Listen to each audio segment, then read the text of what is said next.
Hello നമ്മൾ കാർണിവലോയ part 2 ആണിത്. Part 1 ഞാനിവിടെ മെൻഷൻ ചെയ്തൊക്കെ കാണാത്തതുണ്ടെങ്കിൽ പോയി കാണാം. നമ്മൾ കസിൻസിനായിട്ട് പോയത് കാരണം എല്ലാവർക്കും റൈഡിൽ കയറ്റാനുള്ള കാശ് നമ്മളുണ്ടായിരുന്നില്ല. അതുകൊണ്ട് നമ്മൾ ഫുഡ് കഴിക്കാൻ വിചാരിച്ചു.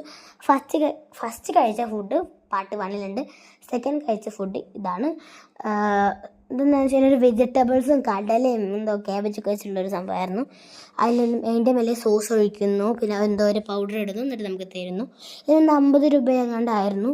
ഉമ്മച്ചിക്ക് ഇങ്ങനത്തെ എരിവും വെറൈറ്റി ഐറ്റംസൊക്കെ ഭയങ്കര ഇഷ്ടമായതുകൊണ്ട് ഉമ്മച്ചിക്ക് ഭയങ്കര ഇഷ്ടമായി. പിന്നെ ദ്യാപ്പിക്ക് എന്ത് കൊടുത്താലും വാവും എന്നല്ലാണ്ട് അവൾ പറയത്തില്ലല്ലോ, അതുകൊണ്ട് ദ്യാപ്പിക്ക് എന്തായാലും ഇഷ്ടമായിട്ടുണ്ടാവും, എനിക്കറിയാലോ. അപ്പോൾ എത്ര ഉള്ളത്തെ വീഡിയോ എല്ലാവരും സബ്സ്ക്രൈബ് ചെയ്യുക. അത്ര ഉള്ളൂ. ബൈ. ഹലോ ഫ്രണ്ട്സ്, ഞങ്ങൾ കാർണിവലിൽ പോയ വീഡിയോ ആണിത്. അപ്പോൾ ഫാമിലി ആയിട്ടാണ് പോയത്. എല്ലാവരും കൂടി നല്ല രസമല്ലേ ഇങ്ങനെയൊക്കെ പോകാനൊക്കെ ആയിട്ട്. അപ്പോൾ അവിടുത്തെ വെറൈറ്റി ഫുഡൊക്കെ ഒന്ന് ട്രൈ ചെയ്യാമെന്ന് വിചാരിച്ചു. ആദ്യം വിചാരിച്ചത് നൂഡിൽസ് ആണെന്ന് വിചാരിച്ചാണ് ചെന്ന് നോക്കിയപ്പോഴും വെജിറ്റബിൾസും ചാട്ട് മസാല ഒക്കെ ഇട്ടിട്ട്